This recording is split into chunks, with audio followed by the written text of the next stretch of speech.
Hey, bro, why is it so dark in here? What the fudge are you doing? Huh? Oh, what's up, bro? Nothing. I'm just... I don't know, man. This used to be so much more enjoyable, and now it's just... It's not the same. Okay, the fact that you used to enjoy that says a lot about you anyways. Yeah, whatever, bro. Go bully someone else, man. Nothing's fun to me anymore. Like, this used to be so entertaining. All I do is drink caffeine, watch corn, beat my meat, watch streams, play games, but it's not the same anymore. God, I don't know what to do. Nah, I know just what you need. Wait right here. Nothing's fun. I don't know what to do anymore, man. Need some of this, buddy. What the hell was that? Read it. Dopamine detox. What is this? Dopamine. What is dopamine? And what does it do? Hey. The hell, man? Either say it right or we're gonna have Blue Ski do the intro. Jesus. Can't have any fun out here, can I? Alright, bro. Here you go. Here's your intro. Dopamine. What is it? It's a neurotransmitter or chemical messenger in our brain that helps to transmit signals between nerve cells. It plays a big role in our motivation, pleasure, and reward system. It is responsible for the rush of excitement we feel when we're doing something we enjoy, like playing video games, watching corn, scrolling through social media, eating sugary foods, all of the above. The problem with dopamine is that it can also be a double-edged sword. While it's essential for our survival, it's also very easy to overconsume activities that induce instant gratification and large amounts of immediate dopamine releases in the brain. Activities like social media, video games, gambling, drugs, and even food can trigger this instant gratification, which is why they are highly addictive. This is why it's important to be mindful of how much time we spend on these activities and how they are affecting our lives. Here's an example. Let's say you have to study for a test, but instead you decide to play video games because it's obviously much more fun. Every time you do this, your brain will start making you crave more video games because it gives you an instant release of dopamine. And the more you avoid studying, the more addicting the video games become. The problem is dopamine doesn't know playing games is bad for you and that you should be studying instead. It doesn't know what's good or bad for us. All it knows is pleasure. This constant need for instant dopamine hits is what causes life-changing addictions. The scary thing is that every major corporation that exists is fueled by addiction. They have the ultimate recurring revenue or subscription model, which is why they are worth so much money. Dopamine is the ultimate way to make money. It creates such strong addiction that you can end up in a negative feedback loop where your brain is stimulating a craving for something and you are no longer enjoying it. You're literally just doing it because you can't stop. Tobacco companies, video game companies, the corn industry, alcohol companies, these are all examples of people who print money from your addictions. The problem is dopamine is something that should be worked for, but consuming these things requires no effort at all and it gives instant gratification, which makes it easier to come back for more and more. That's why it's so easy to scroll through TikTok for hours on end when you should be getting work done instead. Everything in our world is optimized to give us continuous hits of dopamine, ultimately making us come back for more. We're not supposed to be this stimulated all the time.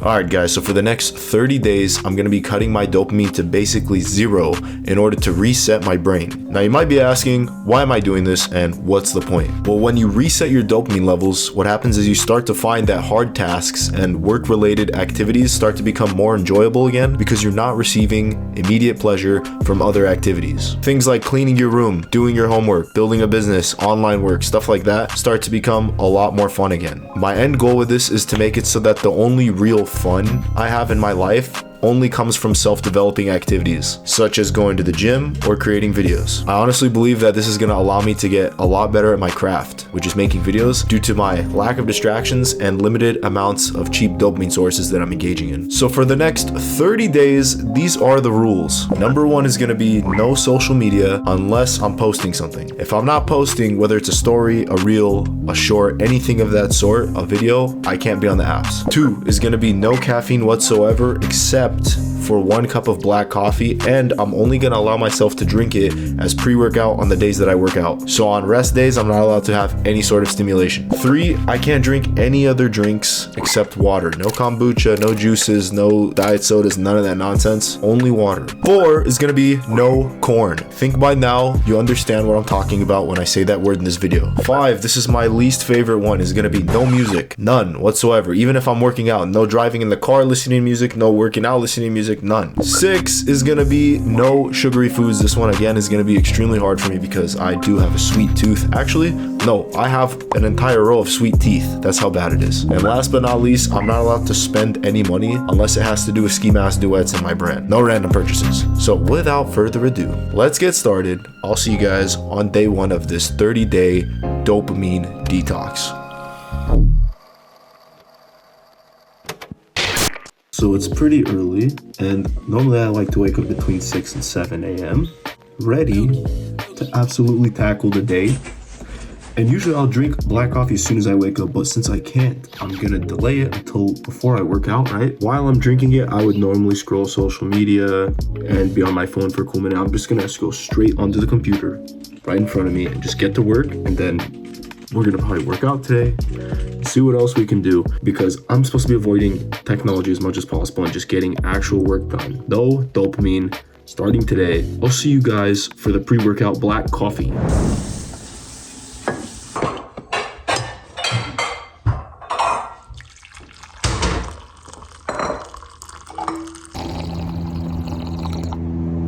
Today's leg day. We're out here looking like the Drake album. So we're driving, we're gonna go hit legs, and no music in the car sucks unsalted cashew nuts. This is actually very boring. I don't like it. Every time I drive, I'm always blasting metal music with the windows down. I don't know, this is just a little too mellow for my taste. So we'll see how it is to train legs without any music as well. So guys, we just finished the workout. I have to keep my voice quiet because I am literally in a library. Can you believe it? When's the last time you went to a library? Comment below. I'm just shocked how many times during the workout I wanted to pull my phone out. Like, there's nothing to do in between sets, bro. Like, what are you supposed to do? Just stand around and pretend you're not staring at people when you are? Like, I realized how much I use my phone now when I work out. So I came to the library. I'm gonna read this interesting book that I found. All right, I don't think I'm gonna be pulling my phone out that much throughout this challenge. Since the whole point is to stay off technology and stuff. The days it feels appropriate, I'll pull it out and record some stuff. But yeah, so far day 1 has been very boring but interesting. So stay tuned. Day 1 was finally coming to an end, but it was extremely boring. I was finally realizing what I was getting myself into. But honestly, getting rid of the excess noise in my life allowed me to finally start listening to what I was supposed to be hearing the entire time, which is my own negative self-talk.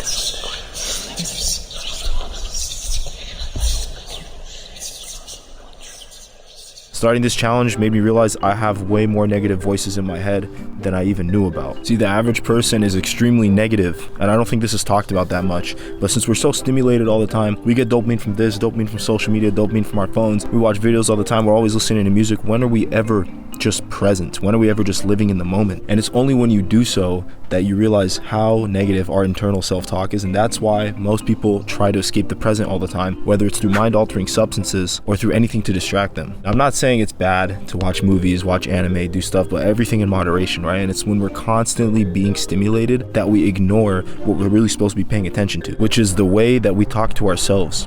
If you have negative self-talk and you don't believe in yourself and you doubt yourself all the time and you're just not confident, most people are not confident. How many times do we hear people say when they're gonna go hang out with their friends, you know, let's say they're going somewhere, I hope nobody talks to me there. What do you mean? What do you mean you hope no? Before social media was invented, before the internet was invented, people used to love going to events in public because they're always like, I wonder what interesting people I'm gonna meet today. That's how humans are. We're social creatures. We're not supposed to be in our own little bubbles. Everyone is just in their own little invisible cubicle using their phone. Why is that the case? Aren't we supposed to be present and interact with humans and talk to people and have new experiences in life and not just constantly be driving with the music on, having our headphones on in the gym, constantly just, you can't even stand in the line at Starbucks without pulling your phone out because you feel awkward? Why? This challenge was literally starting to show me that I don't even take my own advice, but I was very determined to change that shit, baby. Okay guys, check it out, day 4. This is like basically an example of the meals, oh my gosh, that I've been eating. Look at this. Look how beautiful that is. Literally just chicken breast, cauliflower, broccoli. This is pretty consistent for me, bro. It's really not that difficult. A lot of people have trouble with this. But let me tell you something. This is what I do. This is what works for me. I enjoy doing this. There's this thing called energy balance, right? There's an energy trade-off. This is what I learned in life. When you eat something that tastes really good, right? Like cookies, you feel bad after. Usually you feel sleepy if you have a carb-heavy meal and you have less energy, less motivation. But from good to bad, there's also bad to good. If you eat bland food, which, yeah, it tastes good. I enjoy eating it, but it's not extremely overloading my taste buds, right? It's not super stimulating. But after meals like this, I feel amazing. I could literally go run a mile if I wanted to. And I'm not sleepy, and I'm still motivated to work more during the day. And here's the thing, let me show you guys something. You see this garbage? Yeah, we got the Reese's Pieces on deck. There's shit like this all over my house. So I don't want to hear it from anyone saying, my family this and that, blah, blah, blah. My family eats pastries, cookies. My mom's always baking stuff. Crap ton of protein bars, different flavors all around the house. This is just something to show on camera. You have to train yourself to say no. If it was easy to say no, everyone would be walking around with a six-pack looking jacked. That's not the case. That's why you gotta train yourself, and you can do it. You know, every time you fail and give up, try to go longer next time, okay? Maybe you do it for a day. Day 2, oops, had a Reese's. Oh well, restart. And then you go 3 days next time. Oops, had a Reese's. Keep the ball rolling. Don't just give up. Like, I have this stuff around the house too, but I still will choose to sit there and eat this. You know, make the change, push yourself mentally. You can do it, okay? Eating healthy actually becomes really fun. This is what I do, baby. So I'll see you guys for day 7. All right, so it's day 7. Where are we? We're in nature, right? Comment below, when's the last time you went on a freaking hike or a walk, not on the treadmill? I'm literally in the middle of nowhere on a mountain, which is sick. I would have never done this before this challenge because, you know, most of the time we're so consumed in our daily lives that we don't even think to make time to do beautiful stuff like go out in nature and be present and not be attached to any electronics. The last 7 days have been kind of miserable. I'm still in the withdrawal period of this challenge to where pretty much all the things I'm trying to quit, they have the same effect on your brain as drugs. Trying to quit social media, trying to quit sugar, trying to quit caffeine, all these things, they literally, you get a craving for them, you get your fix, and then it goes away, and then you just rinse and repeat. It's literally drug addiction behavior. So I'm out here, I'm on a walk, and it's actually really nice. The weather's sick. The jewelry is glistening in the sunlight. Not that that matters. Code Ski Regiment Co. It's actually been very difficult to find stuff to do in the last 7 days. Like, because I'm not allowed to do anything, and I should just be working, I still have self-resistance to the shit I know I'm supposed to be doing. Like, it's weird. I don't know how to explain it. It's like, I know I should be editing. I know I should be making a video, but my brain is like stopping me from wanting to do it. And sometimes I just kill time and literally sit around and do nothing. So I guess that counts as meditation, lol. But still, no keck W on that one because it's a waste of time. All I want to do is use my phone all day, listen to music. Bro, life without music is so bland. How are we supposed to do this? But I've been forcing myself to read too, and I still don't enjoy it. But like with all my challenges, I know this is part of the process. If you watch any of my challenges, you already know what's gonna happen. It's gonna be tough in the beginning. I guarantee by day 30, I'm gonna be enjoying the shit out of this, okay? So push through the hard part. When you expect it to be hard, it makes it easier. So it's been a week. I feel like somebody trying to quit alcoholism or quit some kind of drug, and you know, dopamine is a drug at the end of the day, so hopefully it gets better. I'm gonna update you guys maybe on day 14, all right? See you there. God, look at this, bro. This looks C4 pre-workout. Always something stimulating in my household, bro. Always, whether it's caffeine or sugar. And sometimes I miss these energy drinks, bro, and I want to try them out, but we are sticking to the one black coffee a day. And the crazy thing about not being stimulated is no caffeine, no pre-workout, right? No music in the gym either. I'm starting to enjoy the music they play in the gym, bro. When they play like those 80s aerobics sound on the overhead speakers of the gym, and I'm just like, this is actually good music. Like, wow. 10 days in, and I'm feeling okay. The thing about energy, when you do things like this, is we're used to having points where we're tired, points where we're high, and so it just goes back and forth. But on a dopamine detox, you're just like this. You're just in the mid. So nothing's really exciting, but nothing really makes me feel bad either. You know, it's all just like temptations. Like, I really want to drink this, 300 milligrams of caffeine. I know I would feel like I'm on meth and cocaine. I really want to eat a bowl of Fruity Pebbles, but purpose over pleasure, baby. What? Purpose over pleasure, son. Let's go.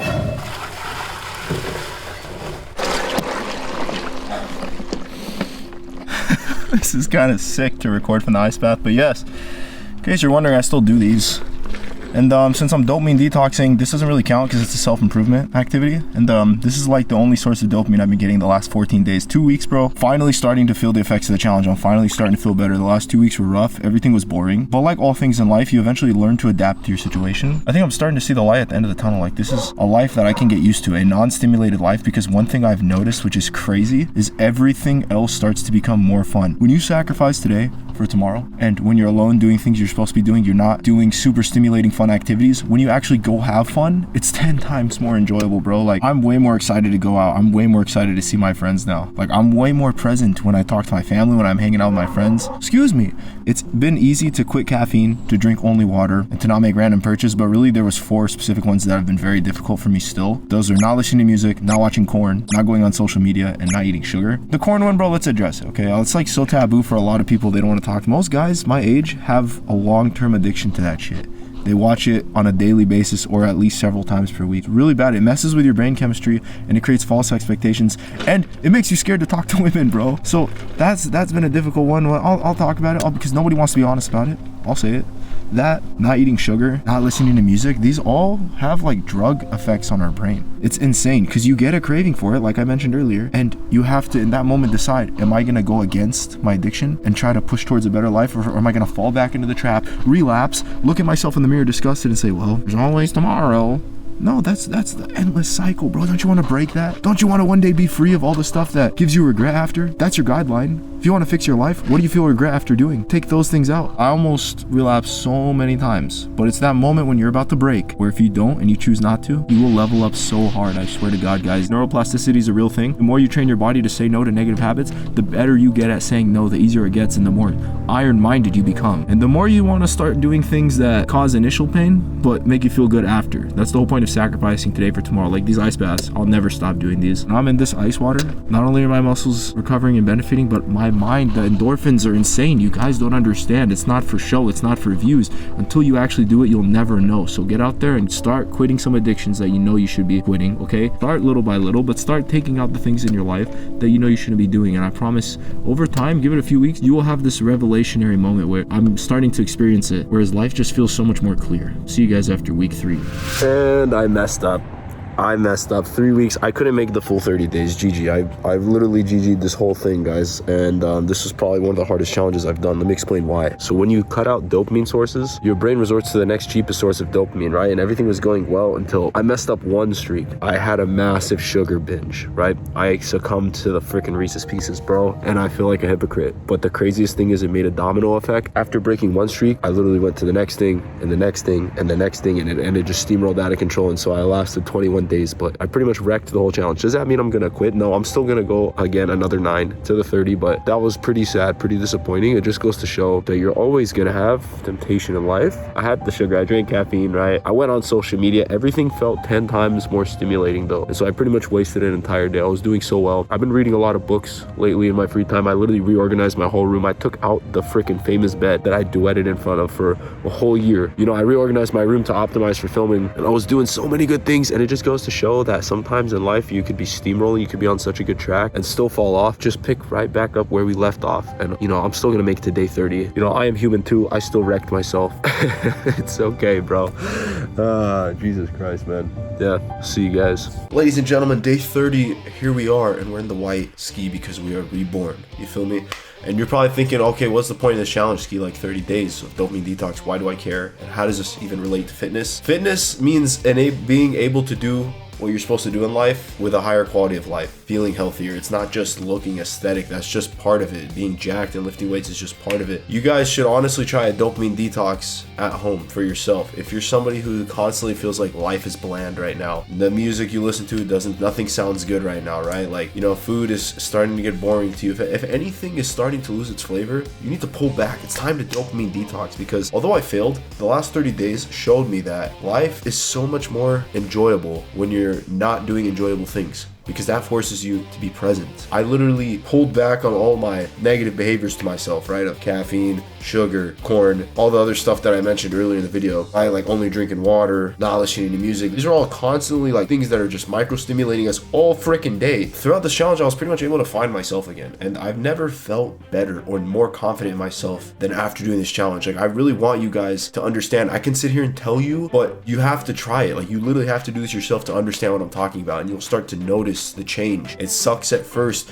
and life is even more boring and you dip below your dopamine baseline, but eventually when your baseline raises, you start enjoying life. You start looking out the window, wow, you know, those mountains are actually kind of nice. You start enjoying the talks with your siblings and your parents more. You know, you're not on your phone, you know, sitting at the family gathering. Like, you're actually enjoying people's company. You enjoy the work you're supposed to be doing. If you're a student, you might enjoy studying. I literally enjoy recording so much more now. I love to edit. I love to make videos. I'm so much more confident in myself. I know for a fact I'm gonna hit 1 million subs this year. There's no way I don't. I'm pretty confident this video will eventually hit 1 million views. I believe in myself more. I have no craving for stimulating activities. All I ever want to do throughout the day now is sit and just do what my vision is. Follow my vision and my purpose in life, which is to just spread the message of creating the best version of yourself every day so you can give it to the world. And that's what dopamine detoxing has taught me. So I really want you guys to try this at home. And I'm gonna make like a dopamine detox checklist. You can download it for free on my Gumroad. It's gonna be in my description. So you can try this at home. If you don't know where to start, I'm gonna make a document for you guys. How to dopamine detox. Doesn't have to be 30 days, even 1 week, bro. Even 1 freaking week will benefit you so much more. Okay, it's like eating a very restrictive diet for so long that everything starts to taste good. That's literally what it does on a macro scale for your life, guys. Please, for the love of God, you have to try a dopamine detox. Trust me, it's gonna suck at first, but you will start to find appreciation in everything you do, and you'll start having a lot more gratitude in your life, and you'll start having a lot more fun. If I go and listen to music in the car now, like, it's gonna be so freaking hyper stimulating. The point is, you know, you don't have to live a life filled with no dopamine, but it's good to reset your baseline levels. If you find yourself that things have become stale in life, there's something on your conscience that's just telling you, like, man, I just feel unfulfilled. Like, try a dopamine detox, okay? It's gonna help you find yourself. You're gonna start having more time to do things you want to do. I literally reorganized my whole freaking room. It's not even done. I moved the bed out. I started doing things I enjoy more, like playing drums, coming up with crazy ass ideas for videos. Everything's just so much better, and I can see the vision.